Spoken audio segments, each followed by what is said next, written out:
Let me read you a little bit more from Tim Snyder on the rule of law. A modern democratic state depends upon the rule of law.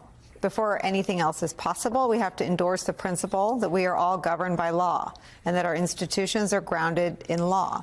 This enables a functional government of a specific sort in which leaders can be regularly replaced by elections. It allows us to live as free individuals within a set of rules that we can alter together. The rule of law depends on people who believe in the spirit of law.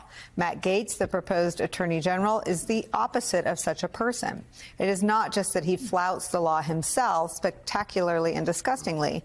It is that he embodies lawlessness and can be counted upon to abuse the law to pursue Trump's political opponents. The end of the rule of law is an essential component of a regime change. And then just to underscore Tim Snyder's point and John Heilmann's, here's how a Republican, former House member, now Senator, describes Matt Gaetz's conduct. And I play this because it's also been revealed today that Speaker Mike Johnson doesn't plan to release the ethics report into Matt Gaetz. But a lot of the conduct is known. This is a Republican senator. There's a reason why no one in the conference came and defended him, because we had all seen the videos he was showing on the House floor that all of us had walked away of the girls that he had slept with. He'd brag about how he would crush ED medicine and chase it with an energy drink so he could go all night. So it's important because to John Heilmann's point, this is about humiliating the Senate Republicans and either making them confirm that guy who, in the telling of another Republicans, would, quote, show videos on the House floor of all the girls he slept with. He'd brag about how he would crush ED medicine and chase it with an energy drink so he could go all night, end quote. It's about either making them confirm him or taking away all their power and confirming him without them in a recess appointment. What is the impact of that on the rule of law?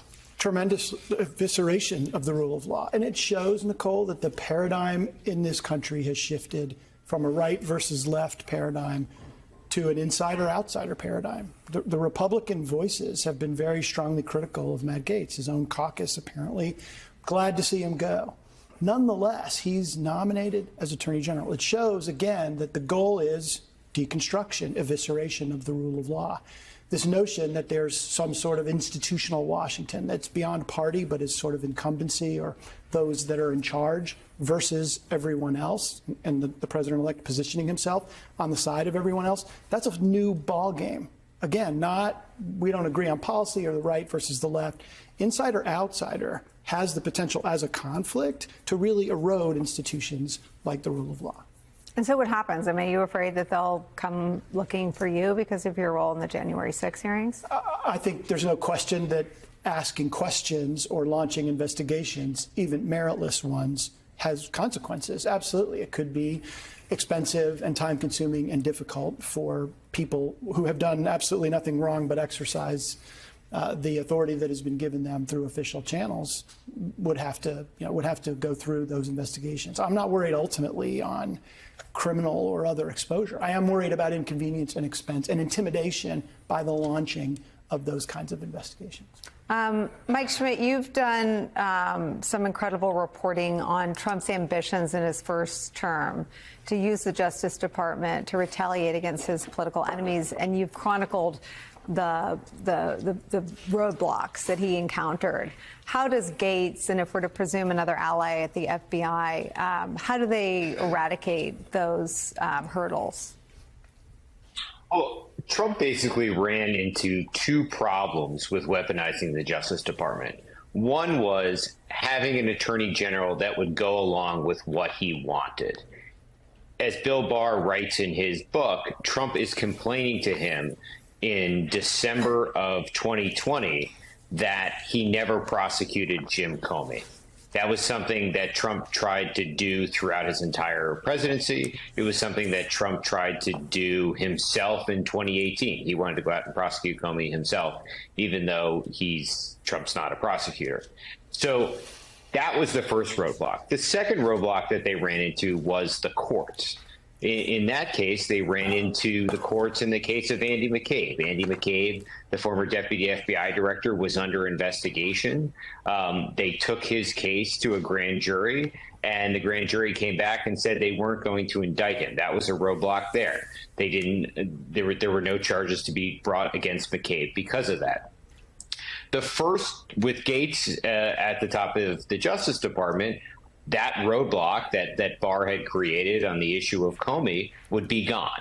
I don't think I'm taking too many leaps here to say that Matt Gaetz is someone who would go along with exactly what Donald Trump wanted. That is essentially what Matt Gaetz's brand is. I was reading back some of the stories that we had done about the investigations into Gaetz, and I saw that the way that Trump first talked to Gaetz was that he saw him on Fox News in late 2017 railing against the Mueller investigation. And he called him and said, that he needed warriors or, something of that sort to help him in his efforts. And that's exactly what Gaetz did.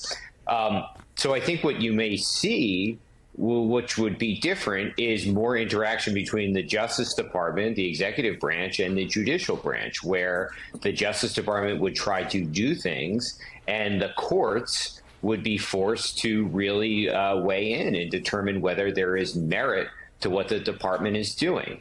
And we saw that in the Andy McCabe case, but in most cases, the investigations that Trump wanted were sort of never really got out the door at the Justice Department. They never really got to charges. There were just investigations. And to Tim's point, there is an enormous amount that can be done on the investigative front if the department wants to investigate something or someone. And there are not a lot of checks on that in many ways. They can interview people. They can send out subpoenas. If they want to get a search warrant, they have to go to the courts. But I think you would see here more as a clash of the branches. You would see the Justice Department trying to do things and the judicial branch being forced to come and weigh in and say whether they thought it was okay or not. This is quite clearly an organized and direct plan to take people who are partisan over independent, who are provocateurs over the experienced, and who are often people who've directly said they oppose the government, rule of law, and the agencies they would be a part of, to now take them over. You have RFK, who is not a doctor, has no public health degree, and has no relevant experience to run HHS. That would be a problem, full stop. In other words, before you get to more information, the fact that RFK would be someone who doesn't know how to fly, and you're giving him keys to the plane, and you're saying to the passengers, the country, do you want to get on that plane? Well, in that analogy, inside the United States, that would still be illegal. You can't pilot a plane of other people without a flight license, just like you can't drive without a driver's license, and this is higher stakes than that. So he doesn't have that experience, and that's before you get to all his conspiracy theories, his discredited and disproven materials, things he has said that he's been rebuked by doctors and public health experts for because it has misled people, sometimes to very deleterious effects. Or another pick that Republicans, Wall Street Journal, and others are saying they now oppose. They say it's a bad idea, but it's exactly what Trump has been promising for the last several months on the campaign trail, partisan vengeance. So when Donald Trump tapped a MAGA partisan vengeance warrior in Matt Gaetz to be attorney general, that's exactly what Trump campaigned on. That much is clear. Or a Fox News host at the Pentagon, or a conspiracy theorist to oversee intelligence. These are individuals, some of them who probably wouldn't get a security clearance if they applied for these jobs in the normal course, but they are being rammed in by Donald Trump, and he is daring Republicans and the rest of the country to push back. Republican Speaker Mike Johnson basically saying he'll try to muscle Gaetz through, that the House should not even release evidence, information that the House up to this point had said was important. In other words, it's self-canceling its own process because it's not some random external process or journalism or anything else. This is a report the House was preparing under Republican rule about its own members' ethics and alleged misconduct and drug allegations. Republicans fighting each other now over this detail over Trump's AG pick. But, these confirmation hearings, they are fairly comprehensive in terms of the vetting process that nominees go. Well, it's my understanding that is not supposed to go public. So if it's not supposed to under the rules, it shouldn't go public. So you want to see it? Absolutely. That's an early debate that is, of course, entirely of Donald Trump's own making, because he picked someone who had these outstanding ethics issues. Again, just like RFK doesn't have much medical experience here, Matt Gaetz, who is a lawyer, hasn't tried cases as a prosecutor, let alone a senior prosecutor, let alone a deputy attorney general or anything to that degree. Now he would run the whole place with no DOJ experience if he gets in. So why do you want someone for that post? Obviously, it's not the experience. Obviously, it's not their representations about being independent or nonpartisan. Quite the opposite. That he would do what even many hardcore loyalist MAGA Republican lawyers wouldn't in the past do for Trump. When people followed the rules, even though they were arch conservatives, MAGA supporters, politically supportive of Donald Trump in every public possible way, but when they followed the rules, there are rules on recusal at the DOJ because of the powers involved. The Justice Department prosecutes cases that can result in capital punishment. If you have a conflict of interest with someone who could be executed by the government, we have very strict rules about that. That's in everyone's public interest. Again, it's not a left or right thing. And it was Jeff Sessions, who was well known as a very conservative senator who became attorney general, that followed that rule that you just saw so upset Donald Trump in the first term. Ditto Bill Barr when he said facts, like Donald Trump lost the election and there was no widespread fraud that interfered with that. That was too far. That one act. It's the same version of DOJ of what politically and ultimately with a coup attempt happened with Mike Pence. That saying the words about what's true after 4 years of service was enough to have him more than attacked by Donald Trump, but his life quite physically threatened by Trump's fans. So that's the history. Again, not about policy or left and right, but just about whether you would go as far as a would-be autocrat wanted. And if you do that even one time, you're out. And so all those people are out. You heard Trump say it. I'm playing you his words. He said if he'd known that Sessions would follow those rules of fairness, he wouldn't have given him the job in the first place. He wanted someone willing to break the rules, to be unfair, quite publicly, on Trump's behalf. Then take it up to intelligence, the DNI, Tulsi Gabbard. Trump spent his first term, though, feuding with intelligence officials, many of them nonpartisan, but who followed the same types of rules. And that dealt with the Russia probe. Now Trump is tapping someone who doesn't even have the experience in those relevant areas, the intelligence community, and who has oddly and repeatedly gone the other direction of all of the veterans and the people who study this to kind of seemingly coddle or side with Russian interests. Again, it's not about the facts for them. It's just about what Donald Trump wants for whatever reason he thinks that is in his personal or political interest. Then you go to the defense secretary. Now, in contrast to RFK, we should note that Pete Hegseth is a veteran, so he has that experience. He served in Iraq and Afghanistan, and many people understandably respect that. But he hasn't worked his way up in government in any way, so the service respected, but the experience that's generally needed to run something as large as the Pentagon isn't exactly there. And there are many other people, including, as Donald Trump will tell you, people who are publicly MAGA red, who do have that kind of experience. But some of them won't work for Trump anymore, like John Kelly, who warned about these autocratic tendencies before the election. Others Trump doesn't want for the reasons I just told you. They actually still follow rules. This individual has called liberals domestic enemies, exactly the kind of language that Donald Trump used on the campaign trail, which normalizes that. But this person will now be the first civilian oversight step between, if confirmed, Commander-in-Chief Trump and the generals. So when he says enemies and Trump says enemies, that's 2 layers above the generals arguing for the approach that could result in the misuse of the military against what they call now American enemies. When you import the third world, you get third world hierarchy, values, and chaos. This is what the left does. They've always been, well, I won't say fascists, but yeah, fascists. Too strong? Of course not. I'm straight up just saying we should not have women in combat roles. Feels like a Putin's give me my back war. We used to have the former Soviet Union, and we were pretty proud of that. And Ukraine was a part of it, and all these other countries. And I want my back. Those are just some of the views. And when you look at this and you understand what has been espoused here, right, that's what the vetting process is for. No one is saying, not that I've heard in Congress, and no one in serious journalism is saying that people can't have these public views and then come in and explain how they would square some of them or whether they've evolved or grown or what their obligations are through the Senate process. What's different now and what we've never seen before, and I want you to keep your eye on this in the weeks ahead, is the president has already said, the president-elect, Donald Trump, that he thinks he can ram all these people in without the Senate. And parts of the Senate, we're going to watch this debate among Republicans, are ready to go along with that. So one of the first checks against someone like that, who would be the first person talking to Donald Trump about using the military or considering nuclear plans or any number of very real things that the Pentagon chief does, may not even be subject to meaningful Senate vetting under oath, let alone confirmation hearings. I say that because I just told you what they're doing in trying to bury the ethics probe of a different official. They're not going forward and claiming to even do the vetting. Hegseth, also the Pentagon nominee, has talked about the kind of political purging of generals that the Trump transition team is floating in trial balloon leaks about what they might want to take on as new unitary powers for Trump and Trump alone. You got to fire the chairman of the Joint Chiefs, and you got to fire this. I mean, obviously, you're going to bring in a new Secretary of Defense, but any general that was involved, general, admiral, whatever, that was involved in any of the DEI woke, it's got to go.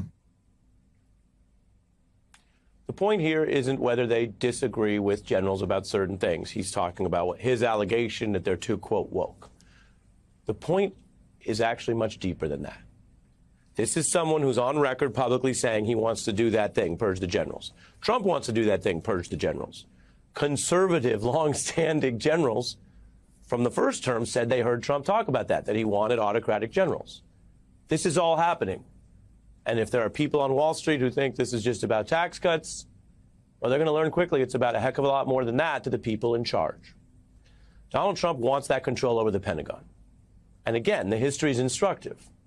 When he had a different Secretary of Defense, Mark Esper, who spoke out about how Trump wanted to misuse troops, which, again, in any society, the first point of abuse is usually the use of force. That's by the military or the police forces. General Milley warned that Trump was the most dangerous person to this country and a, quote, fascist to the core. He told Bob Woodward that as a kind of pre-election warning. Esper and Trump's chief of staff, Kelly, who I mentioned, have been very clear about that. And so before you listen to this, keep in mind, this is no longer campaign rhetoric. We had an election. The people voted. Hillary Clinton got a larger share of the total vote, a larger margin in 2016 than Trump has right now. But he got about a 2-point margin, and he won through the swing states. So he is the president-elect lawfully. So put the politics to the side, if that's how some people have heard it, and understand these were warnings about substance, about governance, about what the next 4 years could be like. And they were clear warnings of what we're seeing this week. That Donald Trump, of sound mind and body as a public official, literally called for getting Hitler-style generals. He is now president-elect of the United States. He has picked his team, his military team, his top Pentagon nominee is someone who quite clearly wants to carry out this plan. Purge the generals, get rid of the ones you disagree with, put in the loyalists, so you start there with that type of power. It's not a drill, and it's no longer something you can put in the prism of campaign politics. We're 2 years out plus from another campaign. These are warnings about what's actually happening, who's in place, and whether the Senate and the other powers that be in this country will do anything about it. Good evening from New York. I'm Chris Hayes. Donald Trump won the election last week by successfully exploiting a key division among Americans, those who are for the system and those who are against it, broadly put. President-elect managed to build a narrow majority with what you might call an anti-system coalition. People who are angry at our government, resentful of our institutions because they feel they have been failed by them. And lots of people feel that for very good reason. And now he has chosen perhaps the most high-profile figure in the anti-system world for a top job in his cabinet. Of course, I'm talking about Robert F. Kennedy Jr. That's Trump's new pick for Secretary of Department of Health and Human Services. Now, Kennedy's a perfect example of the kind of complicated ideological stew that is the anti-system coalition. For most of his life, of course, like his family and his dad, he was a Democrat. He was working as an environmental lawyer, fighting to clean up pollution, protect against climate change. Noble pursuits, good causes. Over the past couple of decades, Kennedy's views about science and health became a lot more complex, veering into some really very dangerous conspiracy theories, particularly about disease and vaccines in particular. He has a lot of opinions about a lot of topics, and I want to be fair and try to be kind of even-tempered here off the top, because some of them are perfectly defensible. As doctor and writer Rachel Bedard explains in a piece in the New York Times today, RFK's argument, for instance, that the country underinvests in interventions that prevent chronic disease in favor of overtreating patients with drugs once they've fallen ill has significant merit and is not especially controversial among healthcare providers.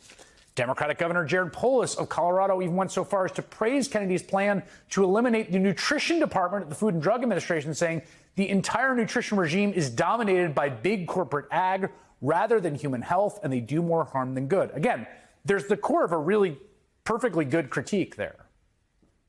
And I'll say, I think it's clear to a lot of the folks in America, a lot of people watching this, that our current food and health system is broken in some deep and fundamental ways. Our foods are full of sugar and chemical additives. Industrial farming, industrial ag cause incredible damage. A study just out this week finds that 3/4 of U.S. adults are now overweight or obese.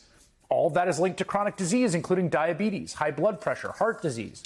Life expectancy also continues to decline in the United States, but not in our peer countries, although a lot of that has to do with fentanyl and opioids. Again, none of this is a new critique. If you're like me and you spent most of your life on the progressive left, you've been sort of engaged with this critique for decades. In fact, it just so happens, 16 years ago, another incoming administration made health and food a key policy priority. Oh, and the right absolutely lost their mind about it. Tonight, your America is turning into a nanny state thanks to the Obama administration's efforts to rein in the junk food industry. I don't need Michelle Obama telling me as a mother what I'm going to feed my kids. I don't need the government to fix obesity. I don't want the government telling me that I can't put salt on my food. Isn't that our job? Do we have any role or responsibility in life anymore? I like junk food. I like McDonald's, I like Wendy's, I like Burger King, I love Kentucky Fried Chicken, I love Ruth's Chris, my favorite steakhouse. Leave my salt and my McDonald's alone. Come and pry it from my cold, dead hands. Now, a lot of those same people are suddenly, I don't know why, but all of a sudden taking those exact same ideas seriously now that they're coming from RFK Jr.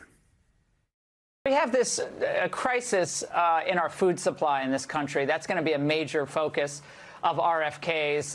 In the United States, we have 42, almost 43% of adults now qualifying as obese.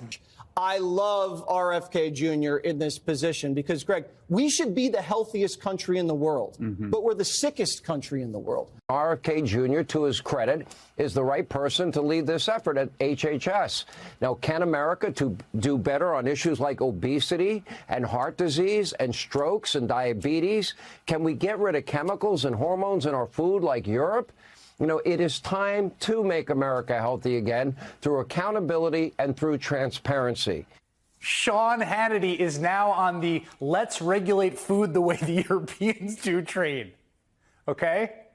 Now that Trump ally RFK says junk food and obesity are a problem, I guess it has the thrill of dissident knowledge pushing against the system and the liberal elites. But of course, and here's the rub, really, along with some of these totally correct critiques of the status quo, the anti-system coalition that Trump has built is also full of ludicrous, delusional, dangerous ideas.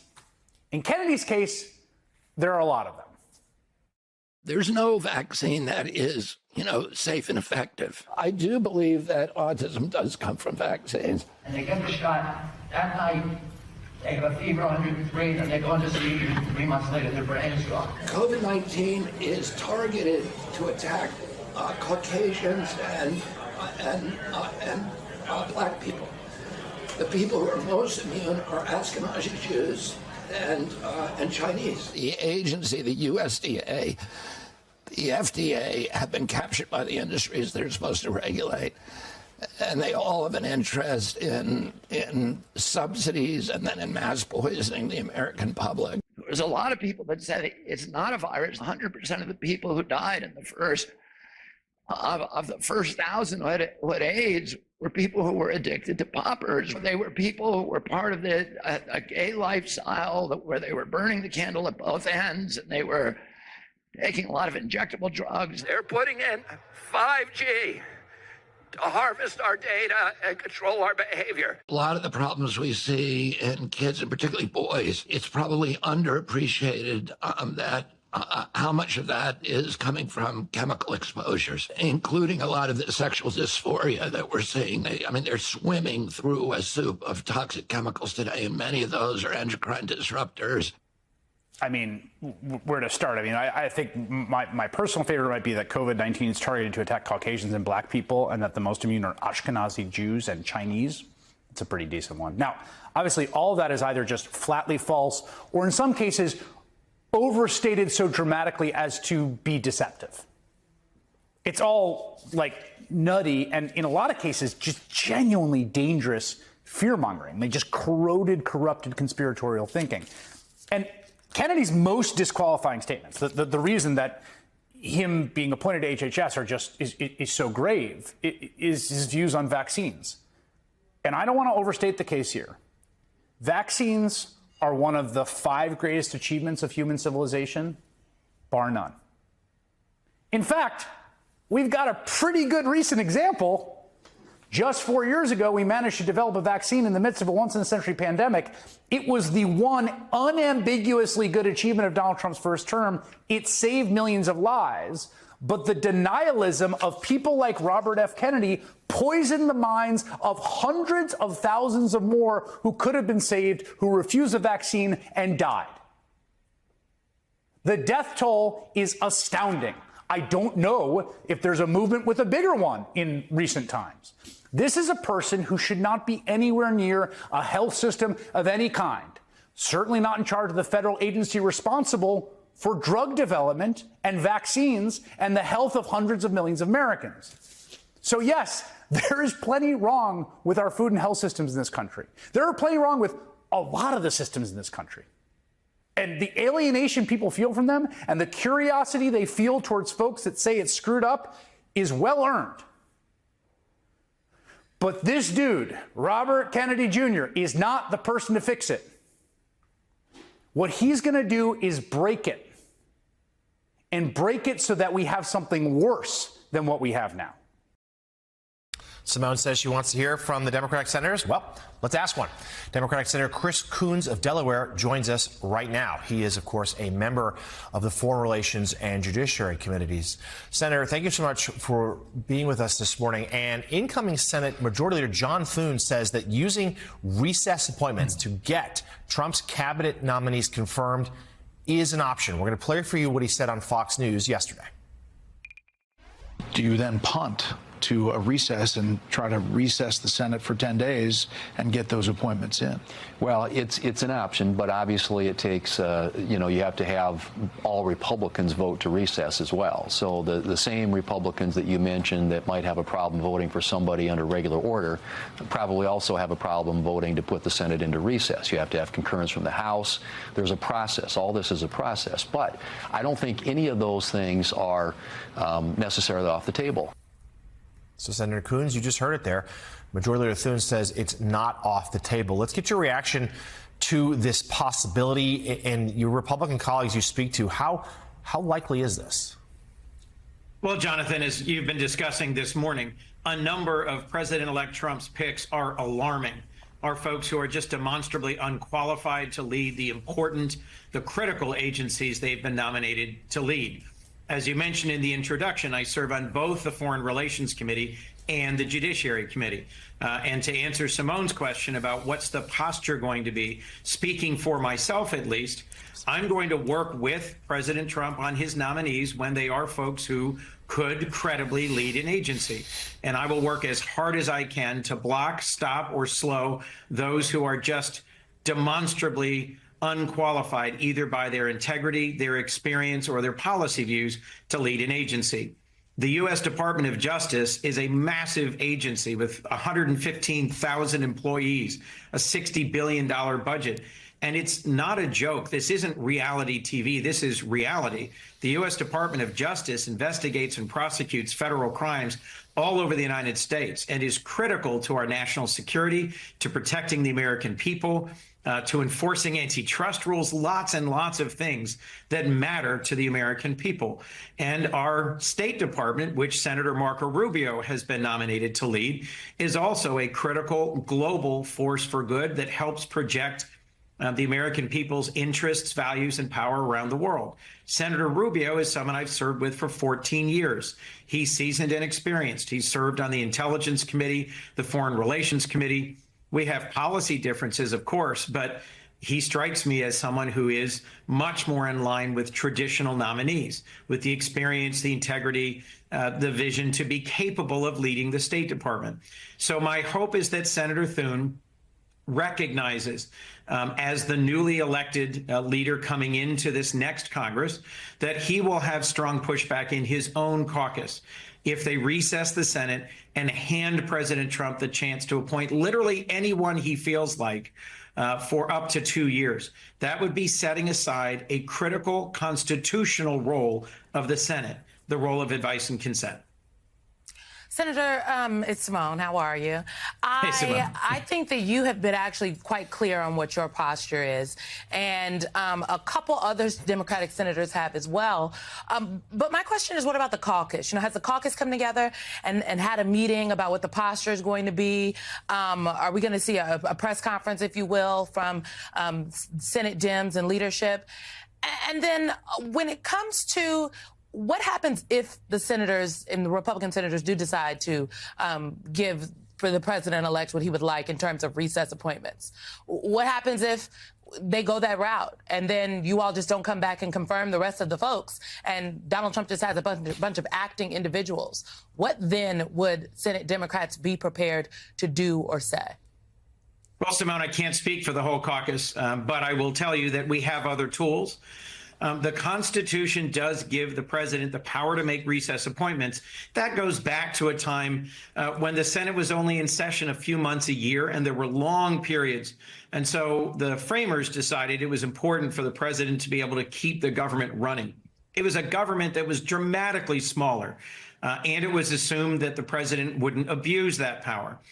So, look, I'm not going to get ahead of our Majority Leader Chuck Schumer. We met several times this week as a caucus to process the lessons of the election and to debate and discuss our path forward. I will tell you that I think one of the main messages of this election was that millions of Americans want a stronger economy. They want better opportunity and they want lower prices.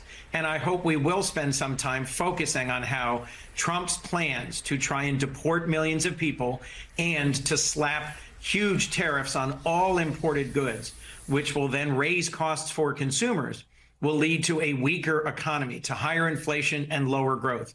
We knew this during the campaign. I talked about it a lot in the campaign, yet the average American who was listening to both sides said, we trust Trump with the economy. Now they're going to get to see the difference in the direction he's going to take us. And hopefully there will still be time and room to also debate the dramatic consequences of putting people like RFK Jr. in charge of vaccinations and fluoridation in the water and public health, and the consequences of putting Matt Gaetz, someone who couldn't pass an FBI background check, in charge of the most important law enforcement agency in our country. Senator, hey, it's Susan Glasser here. How are you today? Hey, Susan. Good morning. I'm okay. How are you? Well, you know, lots to discuss. You mentioned the meetings that you had in the caucus to talk about what just happened in the election. I talked with one of your colleagues the other day who said that, you know, it was a really painful conversation.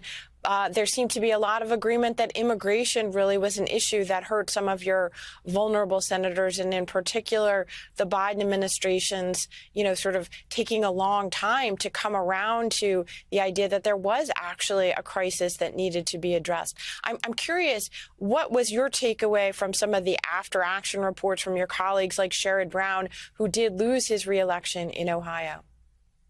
Well, Sherrod, like John Tester, like many of our candidates for the Senate, ran ahead of our presidential candidate by many points. If Vice President Harris had only lost Ohio by 4 to 6 points, Sherrod would be returning to the Senate. So one of the things that we discussed was how some of our incumbents, like Sherrod Brown, who's well known to the people of Ohio, who's deeply rooted in fighting for the dignity of work, who has stood fast with unions and fought for manufacturing jobs all over his state, actually performed relatively well. There was broad agreement that our candidates and our campaigns were well-funded, well-run, and we had a huge number of volunteers. What we were debating and discussing was, were our policies wrong, or did we fail to connect with middle American voters?